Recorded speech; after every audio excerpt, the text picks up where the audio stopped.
bonjour. Bonjour à vous, Bienvenue sur Sud Radio. Vous êtes président de l'association Face à l'inceste et vous avez signé un témoignage, un récit bouleversant qui s'appelle « La première fois j'avais 6 ans » chez XO Documents. Le témoignage en fait de votre enfance qui a été volé par votre père. J'aimerais commencer par la fin finalement, Isabelle Aubry.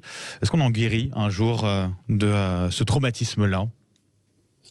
Guérir n'est pas vraiment le mot, je dirais qu'on peut vivre avec et on peut, enfin en ce qui me concerne en tout cas, vivre apaisé, équilibré.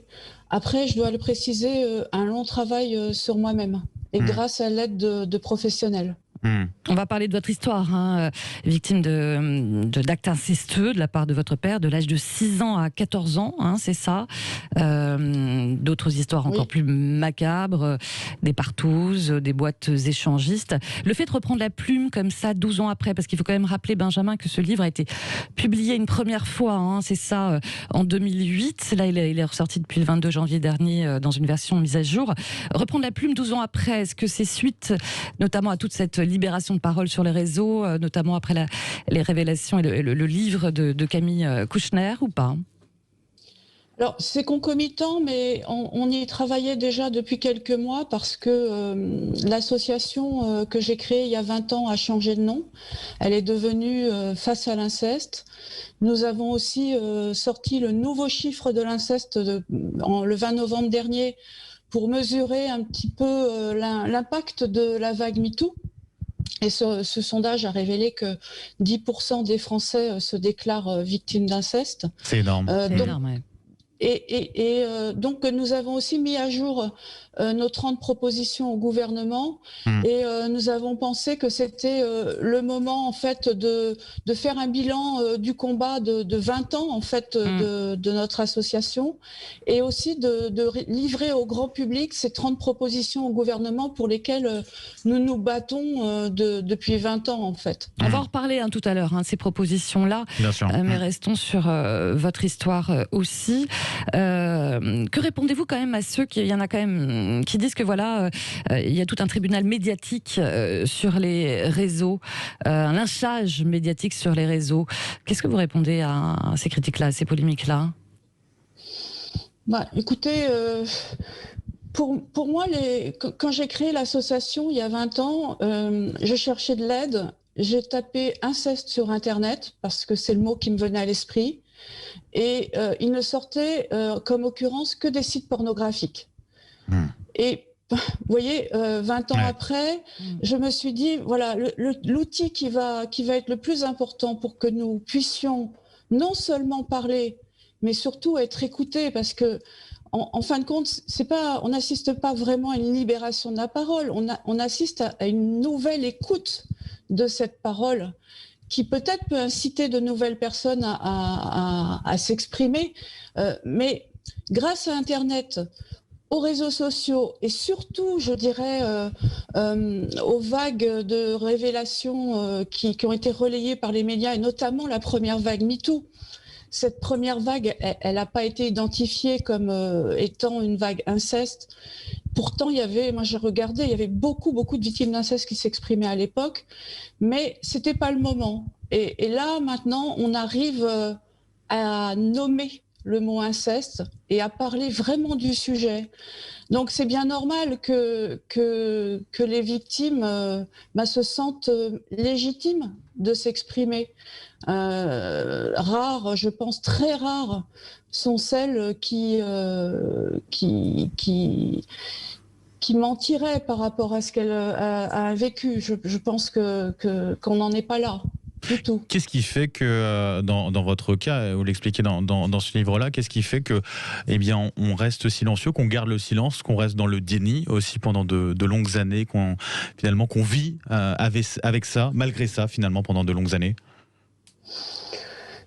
Écoutez, il y a beaucoup de facteurs. Quand on est petit, déjà, il faut arriver à comprendre ce qui vous arrive, à comprendre que c'est pas normal. Moi, je l'ai compris. J'avais 13 ans, et c'est à ce moment-là que j'ai cherché à me mettre en sécurité, à échapper à mon père. Mais avant, je ne comprenais pas ce qui m'arrivait. Je savais même pas que c'était illégal. Donc Après, l'enfant moi, j'ai envoyé énormément de signaux d'alerte, que ce soit à ma famille ou à la société. J'ai fait des fugues, j'ai commis des actes de délinquance, je me suis mise à fumer, j'avais 7 ou 8 ans, j'ai arrêté de manger. Mais des vols aussi. Voilà, c'est-à-dire que vraiment, il fallait avoir les yeux fermés pour ne pas voir que j'allais mal. Mais tous ces signaux, aucun de ces signaux n'a été vu ni entendu. C'est peut-être à partir du collège, où comme effectivement mon père me prostituait la nuit, et bien à l'école, je dormais sur les tables. Et là, les enseignants ont pu voir. Les enseignants se sont inquiétés et ils m'ont pas posé la question à moi, et c'est dommage. Ils ont convoqué posé à votre père. Voilà. Et lui a dit, écoutez, elle est malade, elle a besoin de se reposer, laissez-la dormir. La seule qui finalement m'a posé la question à moi, et ça c'est un message fort en fait, c'est ma voisine. Ma voisine, elle ça a été votre sauveuse. Et c'est elle qui a osé aussi en parler, Isabelle Aubry, à votre maman, parce que votre mère ne voyait pas ou ne voulait peut-être pas voir, je n'en sais rien.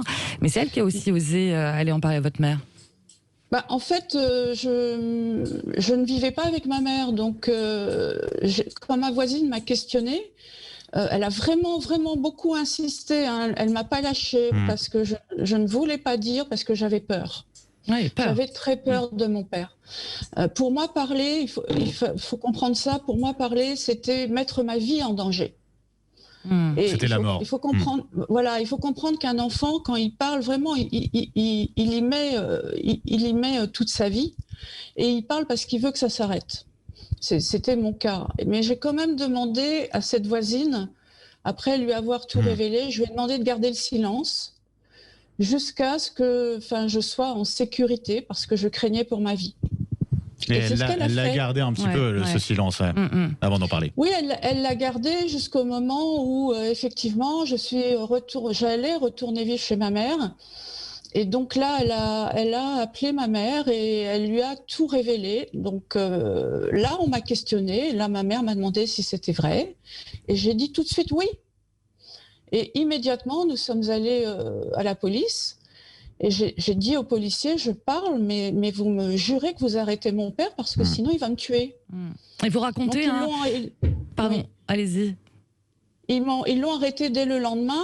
Et à l'époque, les moyens étaient peut-être pas les mêmes qu'aujourd'hui. Quelque part, j'ai eu un peu de chance parce que une perquisition a été faite immédiatement, donc des preuves ont été trouvées immédiatement, et mon père a avoué les faits tout de suite. Vous racontez aussi ce contexte familial qui est très particulier. Vous estimez d'une certaine façon, dites-moi si je me trompe, mais que il y a un terreau favorable, contexte familial qui peut être favorable finalement à ce type de drame. C'est-à-dire notamment sur le fait que vous êtes comme conditionné par votre père et par votre mère pour accepter finalement cet état de fait qui ne doit pas être accepté, notamment sur le fait que vous avez une maman qui est assez distante finalement vis-à-vis de vous, un père qui plutôt manipulateur, qui joue à la fois le chaud et le froid vis-à-vis de vous. C'est-à-dire qu'il y a ce contexte-là qui fait qu'on a l'impression que vous êtes comme préparé à accepter ce qui va se passer. Préparé peut-être pas, mais vous écrivez « Je suis un objet encombrant pour ma mère et un objet désirable pour mon père ». Les mots sont forts, ouais. Oui, c'est vrai qu'on a pu constater après, en interrogeant d'autres victimes, que c'est plus compliqué pour les enfants non désirés. Moi, j'étais pas désirée, j'étais ce qu'on appelle un accident. Ouais. Dans un contexte aussi de violence familiale, et ça, de violence conjugale, et ça, c'est un des facteurs de passage à l'acte incestueux les plus importants, un facteur de risque. Et le deuxième, le plus important, c'est quand le père a lui-même été victime. Bon, mon père n'a pas été victime, c'est pas systématique non plus, mais ce serait des choses à prendre en compte pour faire de la prévention. Effectivement, moi je vivais dans ce qu'on peut appeler un climat incestueux. c'est-à-dire un climat où il n'y a pas de respect de l'intimité de l'enfant et où même l'intimité des adultes est fusionnée avec celle des enfants, où par exemple les rôles sont inversés. J'étais la confidente de mon père, j'assistais aux ébats sexuels de mes parents. C'était vraiment... oui, je me sentais comme une chose posée là, une quantité négligeable en fin de compte. Et j'ai entendu ce contexte résumé par une enfant lors d'un procès d'assises auquel j'ai assisté récemment, où elle disait dans notre famille, les hommes étaient tout puissants, les femmes à leur service, et les enfants n'étaient rien. Ouais, et vraiment, j'avais le sentiment de n'être rien qu'un objet sexuel en fin de compte. Votre père finalement a été condamné en correctionnel par contre, et pas aux assises, et ça c'est un point sur lequel vous revenez aussi largement, et c'est l'une de vos demandes d'arrêter justement à chaque fois de basculer en correctionnel, en délit, c'est-à-dire finalement, au lieu d'en crime, quoi. Oui, c'est tout l'objet de mon combat depuis 20 ans, parce que quand mon avocate Gisèle Halimi, qui connaissait bien la loi, c'est le moins qu'on puisse dire, m'a expliqué tout simplement, Isabelle, j'avais 15 ans, elle m'a dit, tu sais, ton père ne sera pas condamné pour inceste. Donc déjà, ça m'est tombé dessus, je dis, mais pourquoi ? Elle m'a dit, ça n'existe pas dans la loi. Elle dit, il sera condamné ou pour viol, ou pour atteinte sexuelle. Alors, pour qu'il y ait un viol, il faut qu'il y ait un acte de pénétration, mais il faut aussi que la victime soit non consentante. Or, moi, quand le juge d'instruction m'a questionnée et m'a demandé si j'étais consentante ou non, je vais vous dire, j'ai même pas compris la question. Alors, elle a reformulé, elle m'a dit, est-ce que tu as dit non ? Ouais, vous voyez, la violence de la question, je dis, bah non, j'ai pas dit non, c'était mon père. Bien sûr. C'est d'une évidence. Et donc, mon avocate m'a dit, bah écoute, si les jurés disent que tu étais consentante, ton père peut ressortir libre. Ouais.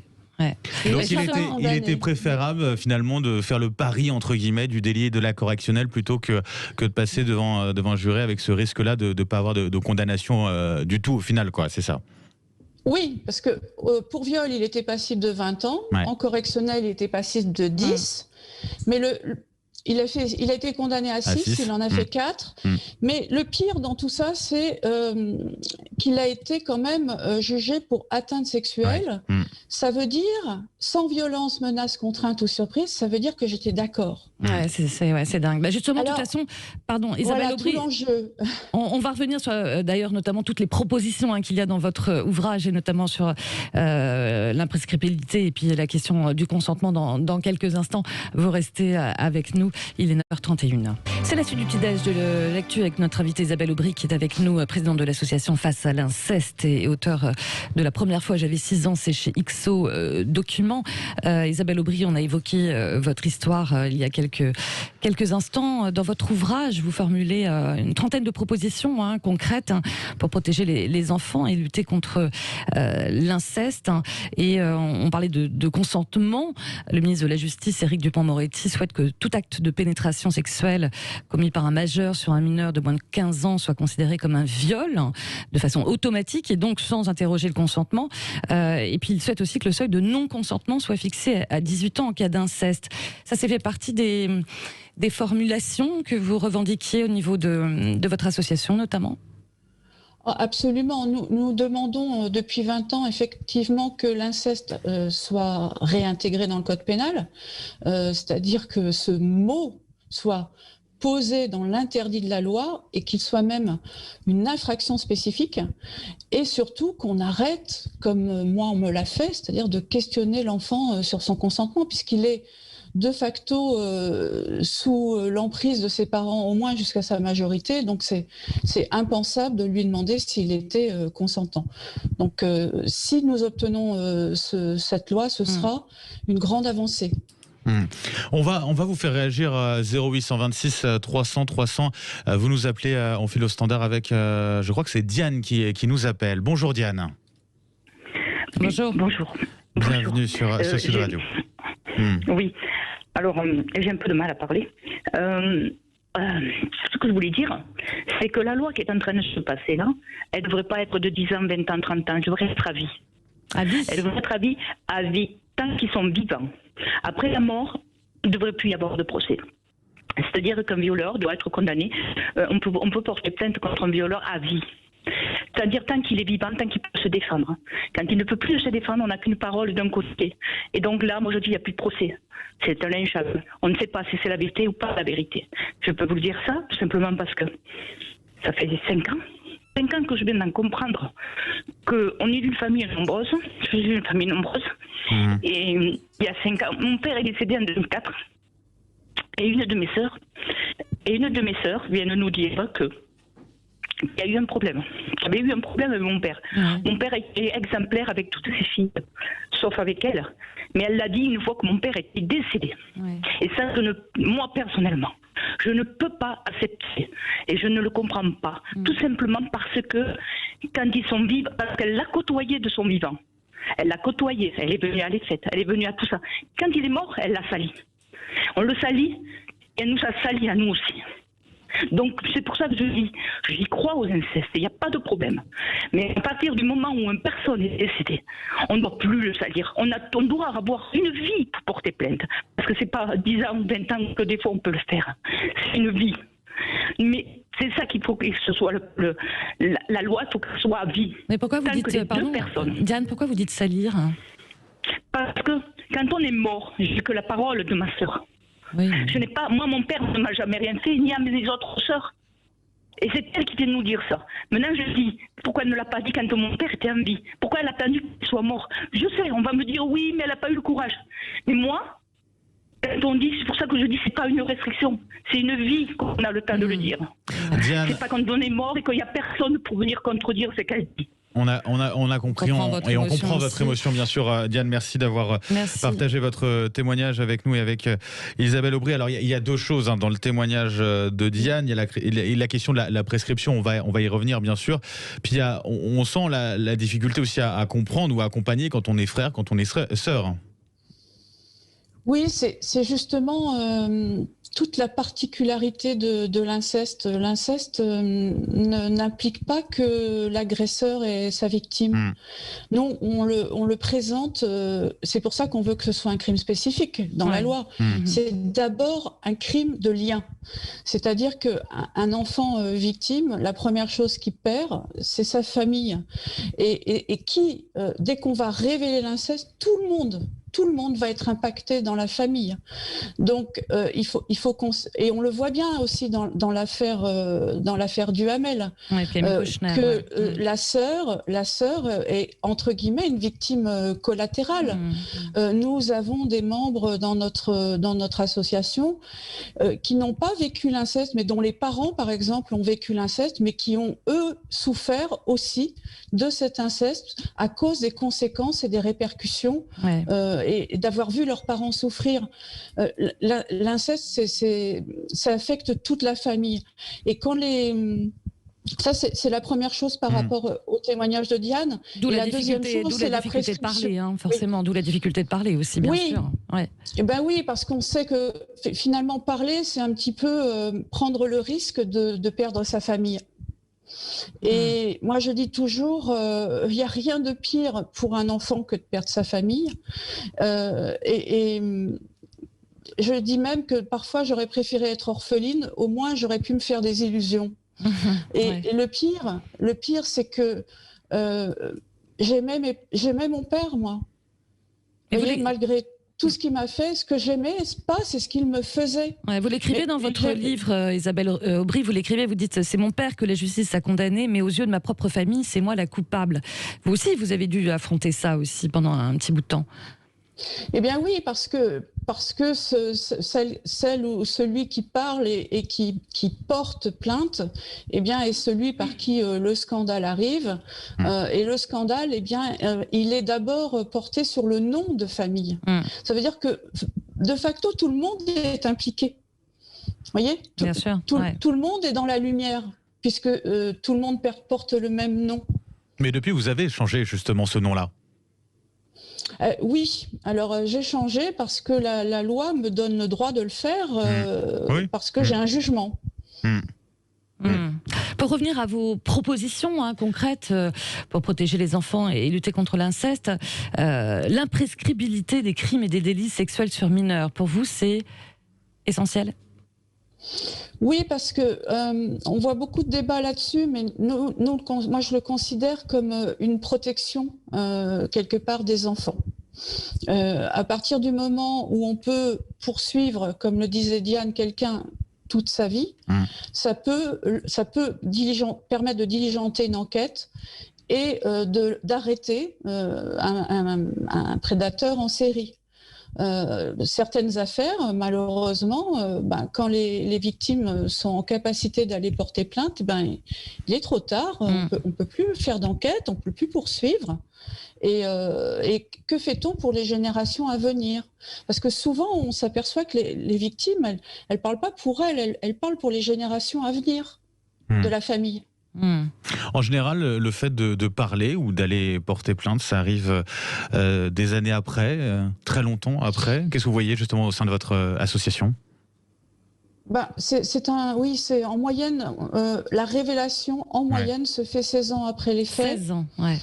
Oui, en moyenne. Donc, ça veut dire que ça peut être 25, 30 ans. Pourquoi ? Parce que on se protège avec ce que nous appelons le déni. C'est une sorte de carapace, en fait, intérieure, qui nous permet de continuer à vivre malgré le traumatisme et de se reconstruire, de construire une vie affective, professionnelle, sociale. Et une fois qu'on est plus solide, eh bien, on arrive à être en capacité d'affronter cette réalité et peut-être de parler, justement, de parler aux membres de la famille, parce que, comme on le voit dans l'affaire Kouchner, c'est-à-dire les enfants, même ils sont devenus adultes, mais ils commencent à s'inquiéter pour la génération qui arrive. Donc ils se disent, il faut qu'on en parle à notre frère, il faut qu'on révèle les faits. Voilà, c'est à ce moment-là, et souvent à des moments aussi où il y a un moment important dans la vie, par exemple quand votre enfant atteint l'âge que vous aviez quand vous étiez victime, lors d'un deuil, d'un mariage, et bien tout d'un coup, on sort du déni et on est en capacité de parler, mais c'est un moment très douloureux qui peut même conduire à des dépressions. Ouais. Mais nous, on considère que c'est le premier pas vers le rétablissement. Oui, puis il faut aussi oser déposer plainte. Et vous dites que voilà, il faudrait renforcer la formation des policiers, des gendarmes. Ça fait partie des requêtes de votre association aussi face à l'inceste. Oui, parce que quand on a peu de formation ou pas de formation, vous voyez, les médecins ne sont pas formés pour dépister, les psys ne sont pas formés non plus, les enquêteurs, les magistrats. Eh bien, qu'est-ce que font les gens ? Ils n'ont pas d'autre choix que de fonctionner avec leurs acquis culturels, avec leurs préjugés. Donc, ça va pas permettre d'avoir un traitement identique pour toutes les victimes, voire juste même, selon par qui vous allez être, par quel policier vous allez être accueilli, par quel juge va juger votre affaire, comment va être menée l'enquête, quel expert va vous expertiser. Moi, j'ai pu voir la différence puisque j'ai eu 2 expertises psychiatriques et j'ai été expertisée par un mauvais expert et un bon expert, un expert qui connaissait le sujet. Et je peux vous dire que le premier, il n'a pas réussi à me faire sortir un mot, alors que le deuxième a réussi à me faire parler. Donc c'est extrêmement important pour une enquête qui met aussi la vie en jeu, autant de la victime que de l'auteur. En parlant de formation, il faudrait aussi développer la formation dans les établissements scolaires, dans les collèges, dans les lycées, oser en parler, trouver les mots. Oui. Et puis, il faut former et puis il faut apprendre à travailler en réseau. Il faut obliger les médecins à signaler parce que aujourd'hui, les médecins, s'ils dépistent un enfant susceptible d'être victime, ils n'ont pas d'obligation de signalement. Alors le résultat, c'est que à peine 5% des médecins font des signalements. Sur la question de la prescription, juste d'un mot, qu'est-ce que vous répondez? Alors vous voulez justement retirer cette prescription, qu'on puisse justement porter plainte quel que soit le moment après ce drame. Si vous répondez à ceux qui vous disent, 30, 40 ans après les faits, comment on fait pour juger? Quelles preuves? Qu'est-ce que vous répondez à ça? En fait, ceux qui ne veulent pas que ça avance, parce qu'il y a de nombreux pays, des dizaines de pays qui vivent sans prescription, et ça se passe très bien. Et plus le temps passe, parfois, avec certains auteurs, plus on a de victimes. Regardez l'affaire de Le Squarneck. Au départ, c'était de l'inceste. Les enfants ont essayé de parler, ils n'ont pas été entendus. Ils ont réessayé de parler une fois adultes.